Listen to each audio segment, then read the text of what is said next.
anywhere except for cacti and stuff like that, and there's not very many of those around usually. So, although despite that, many deserts have a lot of biological material and organisms in them, which is surprising for a place that seems so dry and dead.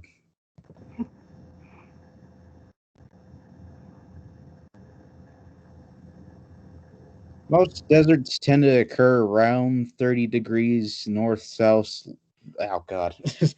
Most deserts tend to occur around 30 degrees north south latitude wise, but the tundra does count as a desert too, so you can also put that there. It's a little hard to say exactly, but that's where most of them are.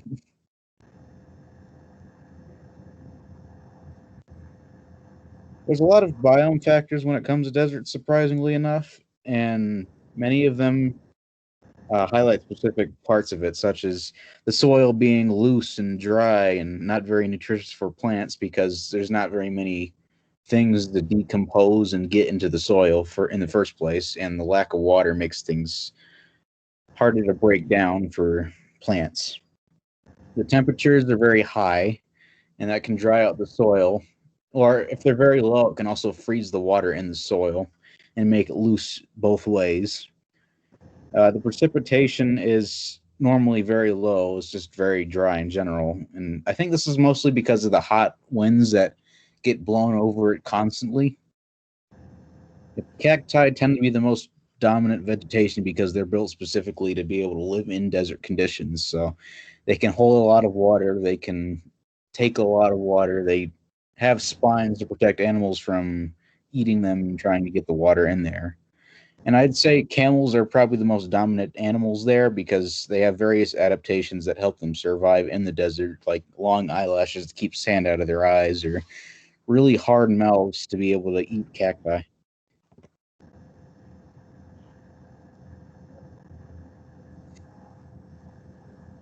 So this is a trophic food chain I made for the desert.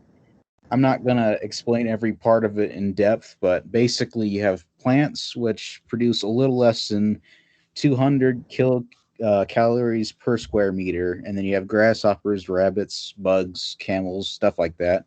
They produce about less than 20 kilocalories. God dang.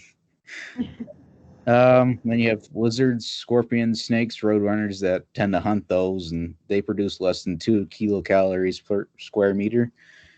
And then hawks, bobcats, coyotes, apex predators of any sort, they hold less than 0.2% of kilocalories in the square areas. I can't speak, I'm sorry. Now you know how I feel. It's okay. But yeah, you can tell that in deserts, there's not a lot of calories that are available to all the animals.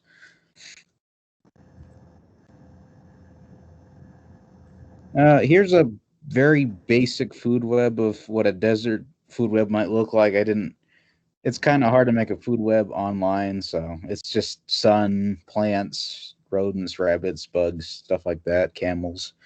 And then you have snakes, foxes, lizards, tarantulas, apex predators, all the works.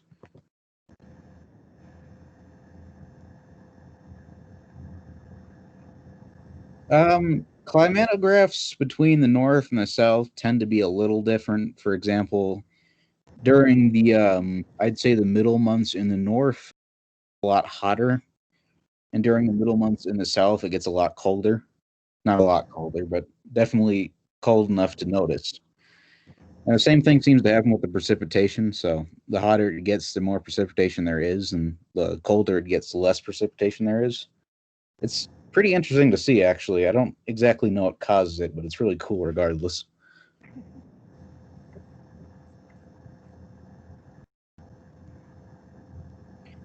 There's plenty of natural resources that aren't minerals in deserts, despite the fact that you would assume otherwise. Like, there's lots of oil, fossil fuels, there's borax, natural gases, cacti, and, decorative plants like succulents, oasis water, which I guess some people prefer over normal water, sand, sediments, not minerals, and solar power, obviously. Now, that's pretty much it.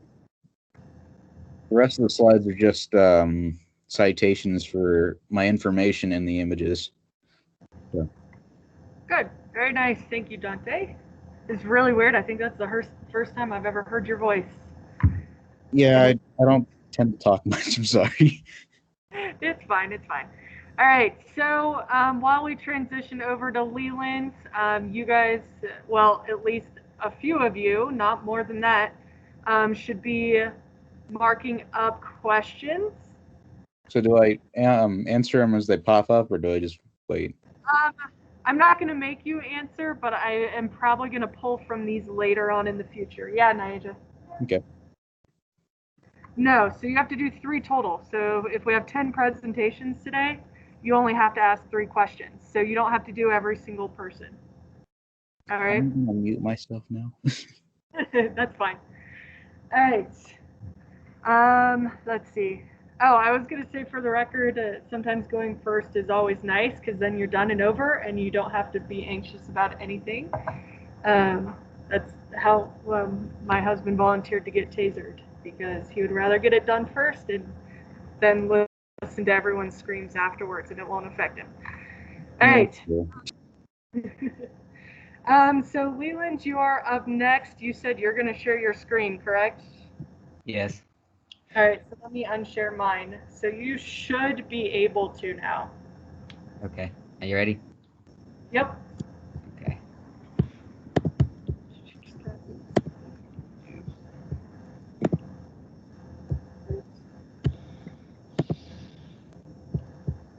Can you see it?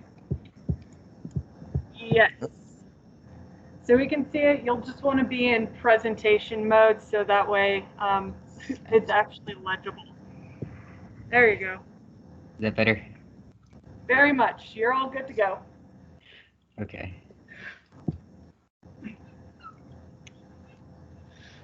My name is Leland Nahar, and coral reefs were my chosen biome. This map here shows all the coral reefs around the globe. Blue areas are the coral reefs in the cooler areas, whereas everywhere in the red areas are coral reefs in warmer areas.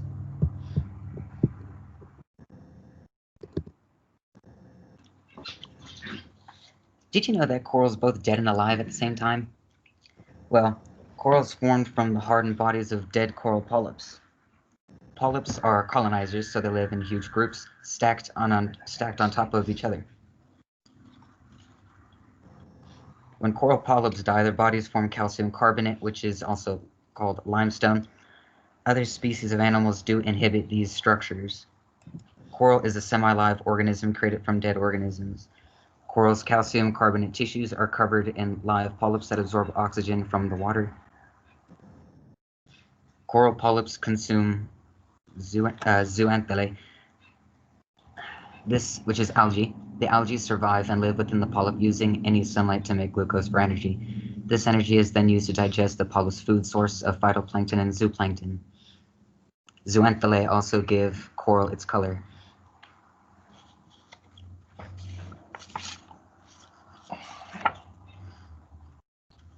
Coral reefs are found in shallow waters, deep cold waters, or shallow tropical waters at depths of less than 230 feet to 300 feet, and usually around coasts. Coral must be in salt water to survive, and the water must be between 70 to 80 degrees Fahrenheit. There are 2 different kinds of corals. Stony corals have hard bodies and are more common, and build... Lost my place. Lost my place. There's soft corals are soft-bodied and are as common. Yeah, I lost my place. Stony corals are hard-bodied. They are more common, and when they die, they form whole coral reefs. Whereas soft corals do not form whole reefs, and when they die, their bodies are generally a lot softer, and are usually always present on a reef structure. Nutrient availability around coral reefs is poor in nitrogen, phosphates, and iron. However, coral does flourish without it in their oligotrophic habitats. Oligotrophic means low in nutrients but very high in oxygen in deeper areas.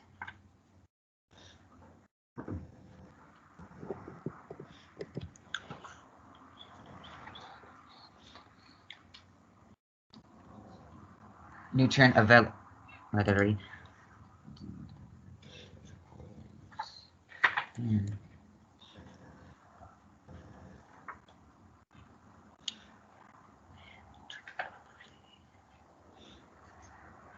This is so disorganized. Elevated turbidity from suspended sediments threatens coral systems due to the light disturbances caused by dredging, which is cleaning of the ocean bottom.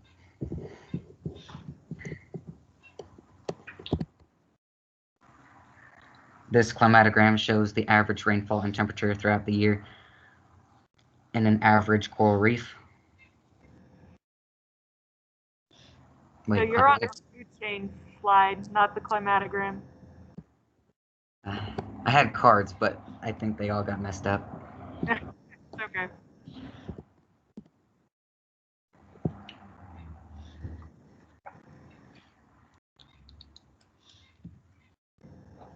Just look at. Oh, go ahead. Okay.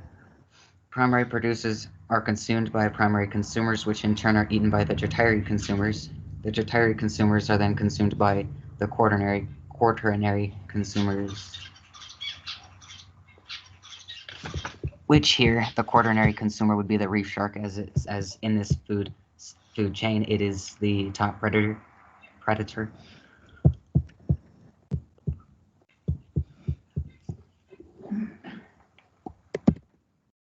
Food webs is almost the same, but usually on a larger scale.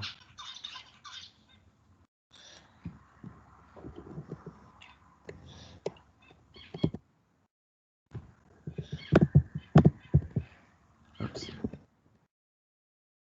we go. Here's the climatogram one. The climatogram shows average rainfall and average temperature throughout the year in an average coral reef. 10 minutes. Non-mineral resources are coral. They used to heal, or at least try to heal fractures. However, coral ended up biodegrading inside the person, so that failed. Water, possibly as a drinking source, if filtered enough. Seaweed can be used as a snack food. Aquatic life, some delicious cuisine. You got sardines, shark, shrimp, crayfish.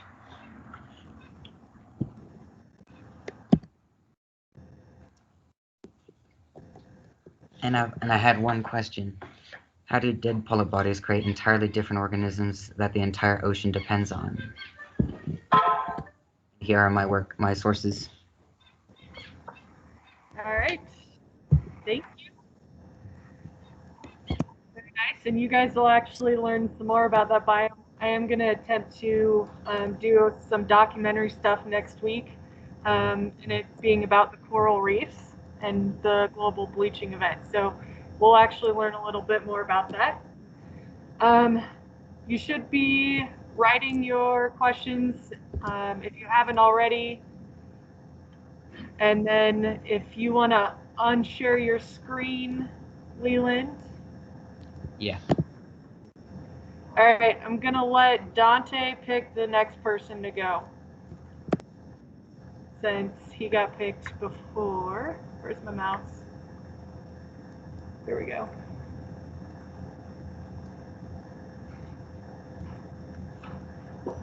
Oh.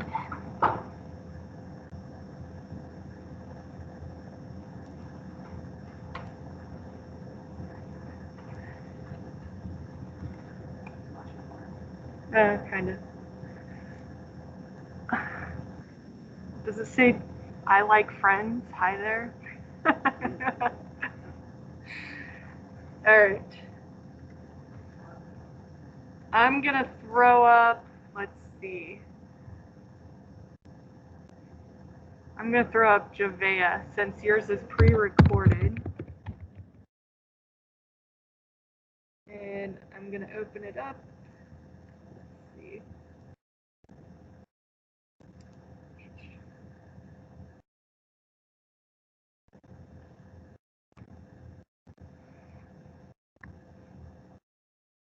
And I think it goes through it automatically when I was playing around with it yesterday, which is kind of cool. I haven't done this. Oops.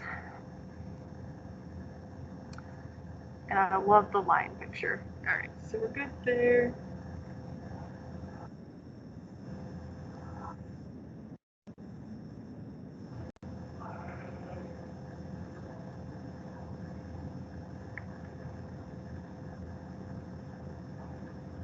There it goes.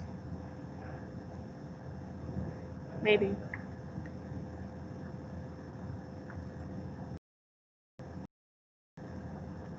I had it working.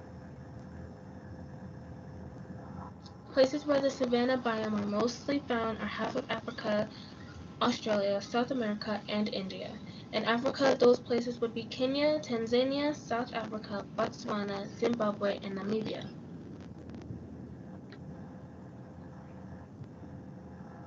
Climate. Climate in the savanna is wet and dry in the winter and wet in the summer. Dry season typically has 4 inches of rainfall. Wet season typically has 20 to 30 inches of rainfall. In the dry season, which is winter, it's usually 68 to 78 degrees Fahrenheit and 20 to 25 degrees Celsius. In wet season, which is summer, it's usually 78 to 86 degrees Fahrenheit and 25 to 30 degrees Celsius. Soil. The soil in the savanna is porous with rapid drainage of water. This provides vegetation with nutrients. Porous is a thin layer of humus, which is organic matter, material by decomposition of plant and animal matter. Dominant vegetation types, which are grasses and trees. Grasses grow up to 3 to 6 feet tall. It's a food source to majority of the animals here in the savanna. 2 common species of the grasses are Bermuda and elephant grasses. Trees. The native tree to the savanna is the evergreen eucalyptus tree. In the northeastern, which is a predominant type, are the scrub tree, which is called the mulga, and in Australia there's a unique type of species called the bamboo tree. Dominant animal types. Well, the lion is the powerhouse of the entire savanna, which means he rules the entire thing.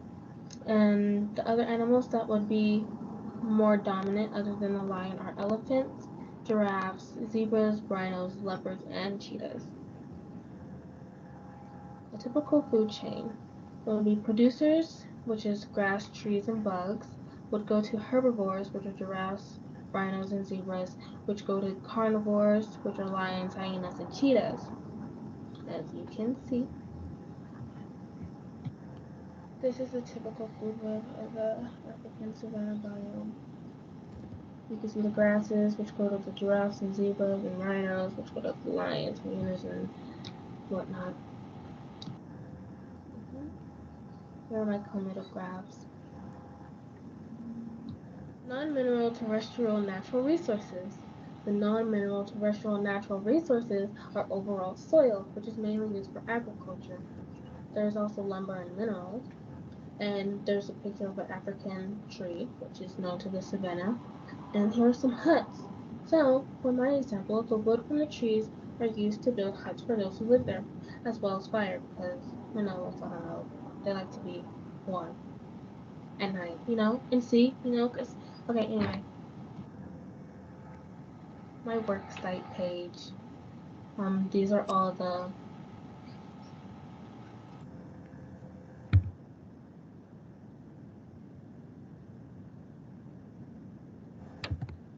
Alright, so I am going to make one, I'm going to escape out of it so it doesn't do that line.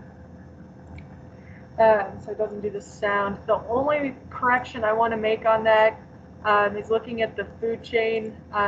Bugs don't belong here because they are not photosynthesizing. You have them on your food web where you have bugs and bacteria and fungi, all that stuff up here. They're detrivores.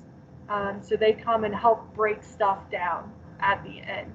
For the most part, most of the bugs. Some of them would be like your praying mantis, which eats leaves, although not in the savanna. So it's going to be one or two of those things. That was the only thing I saw, but otherwise it was good. Nyasia, you have been nominated by Javea to go next. Are you logged in on Teams, or do you want to just control from my computer? Okay. And let me stop sharing.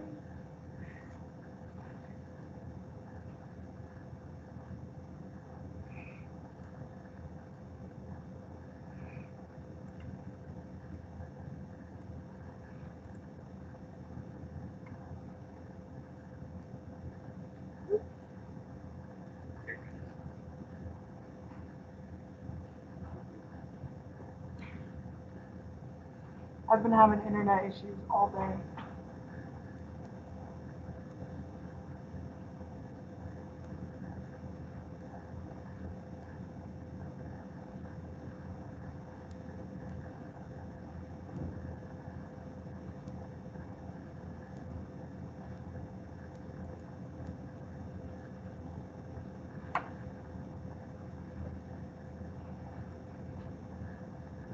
Are you able to get in? Okay. Really? Oh my gosh.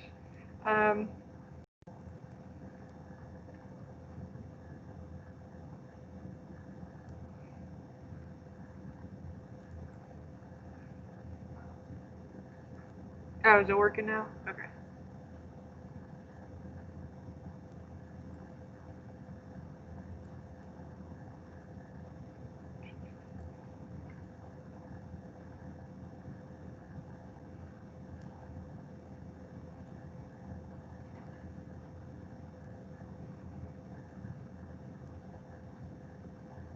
Be nice if it told me you were here.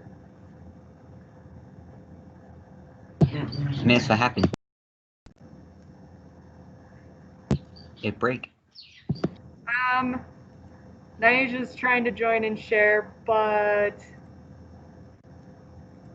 you know, oops, I don't want to raise my hand. Sorry, guys. There it is. He's in. All right. Maybe. All right. Do you know how to share, Nyasia? Okay.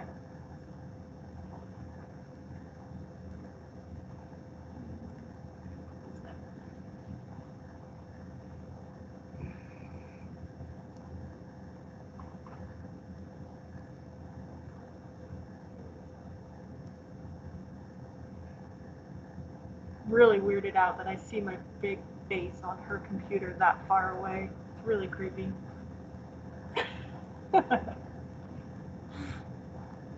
My face is not meant to be that big.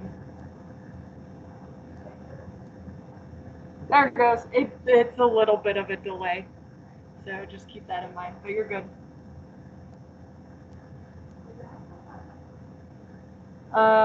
Yes. Otherwise I won't be able to hear you.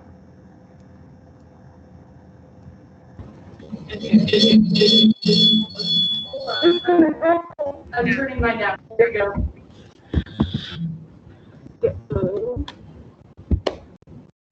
Okay, so my biome is the tropical rainforest, and I'm Nyasia. Okay, so first we have the world map of the tropical rainforest, and as you can see, the words or places in red are the places of the rainforests all around the world. Here are the characteristics of the tropical rainforest. The climate belongs to the wet climate category and is around 80 degrees. The temperature rarely exceeds past 93 degrees or goes below 68. They get 50 to 260 inches of rainfall annually, and the rainfall is often more than 100 inches a year. The dominant vegetation is the avocado trees, orchids, passion fruit flower, cacao, heliconia flower, etc. The dominant animal types include anacondas, monkeys, sloths, pumas, and orangutans. The soil in this area is most tropical rainforest soils have poor nutrients due to the plants taking most of the nutrients. However, volcanic soils happen to be more fertile. Animals of the rainforest acquire traits such as camouflage, poison, reduction of size, mimicry in order to adapt to their environment.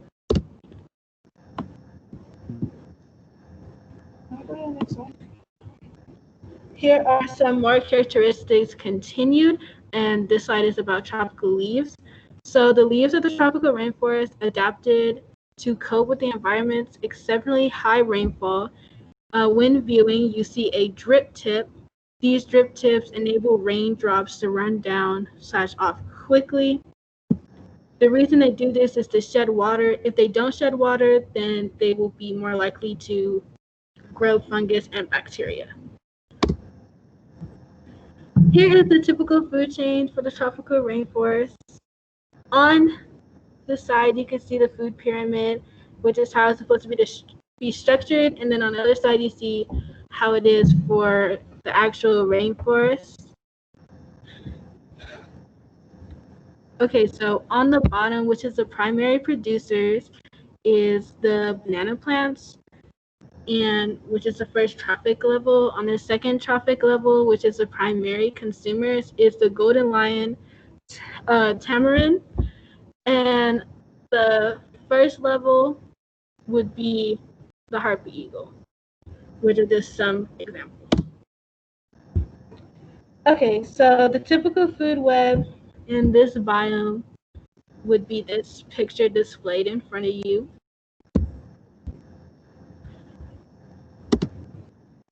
Then these are my climatograms of the northern and southern hemisphere. So the northern climatogram is located in Brazil, while the other one is located in Equators, and it shows the annual precipitation, etc.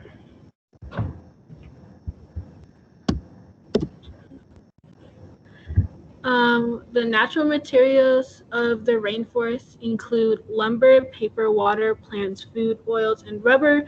Some things that these are used for is lumber can be used for structural purpose, paper used for writing, water used for art, agriculture, plants used for food, clothing, medicine. Food is to provide nutrients, oils, medical purposes, or fuel. Rubber can be used for things made out of rubber, like erasers or gloves.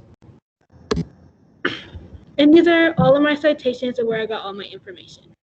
Thank you all for listening. Thank you. All right, thank you. I'm gonna mute your mic so we don't get any feedback. And we definitely have time for one more. Either Keenan, Dylan, or Ashley is next.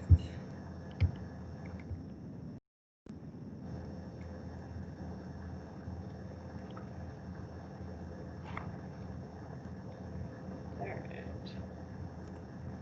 Who would you like to pick on, Naija?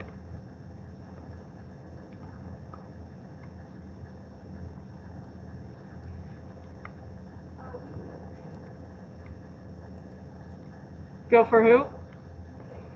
KK says that she's having computer issues. So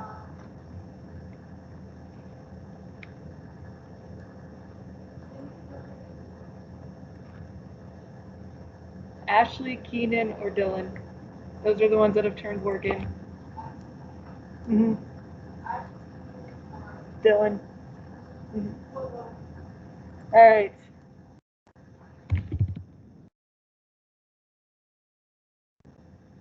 All right.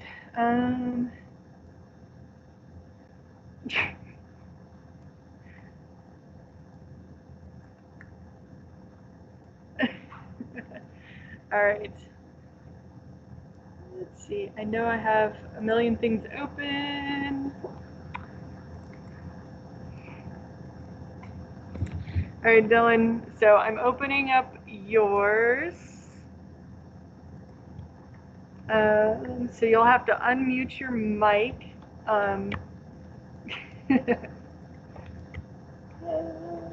Where's my screen? There it is. And I can click through it for you. As I just closed out of everything because I'm really smart. All right. Mine's so bad.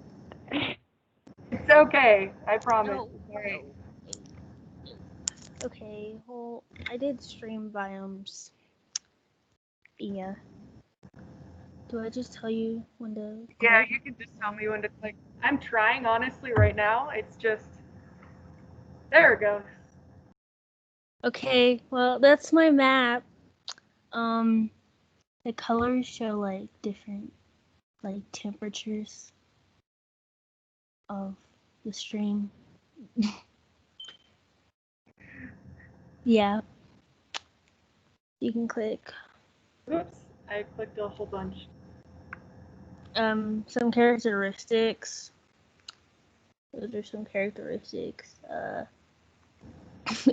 In freshwater streams and rivers, they usually have this. I don't know how to say that word. Salinity, whatever, ranging from like 0 to 3 ppt. The depth of a stream is measured at 25 to 30. I think it was volume, but it was kind of confusing. The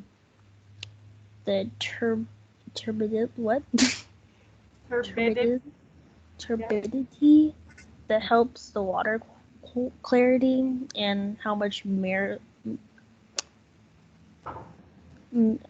my god. Okay, material. Material, wow, is suspended in the water and stuff. And the most common nutrients are nitrogen and phosphorus,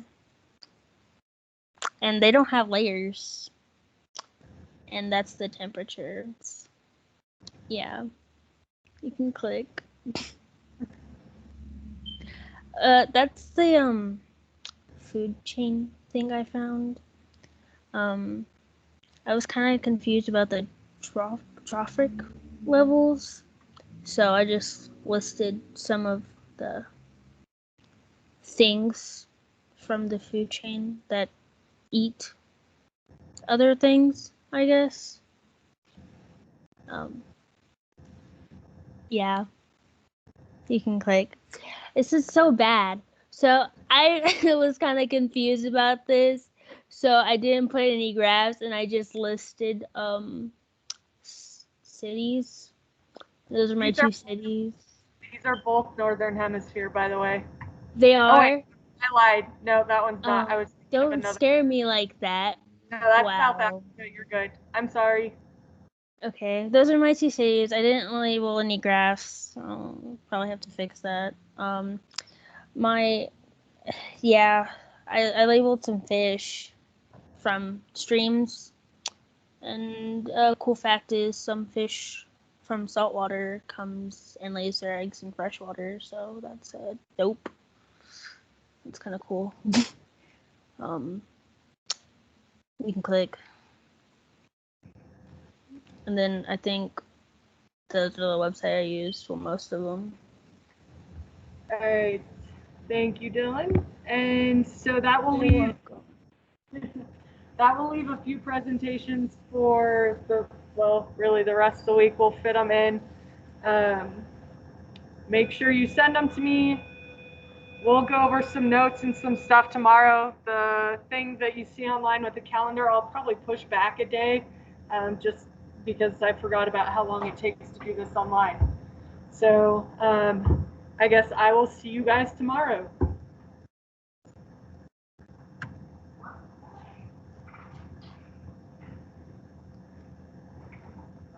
Keenan escapes.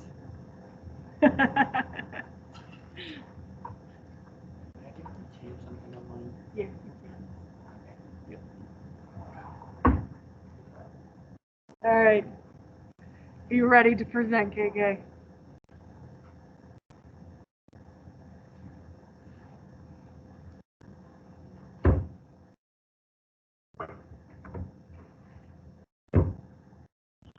job, Naja. Come on. How's it coming along? Haven't seen you in a while. Fine, if Like work have a good online. day. Okay. And I know you sent me a message saying like how to, because I gave you the paper copy. I don't know if you can leave it with me today or tomorrow. You can, or let's say you to do it.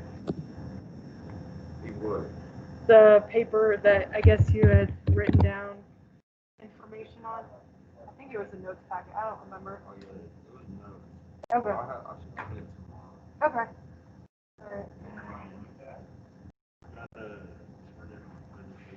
Yes, absolutely.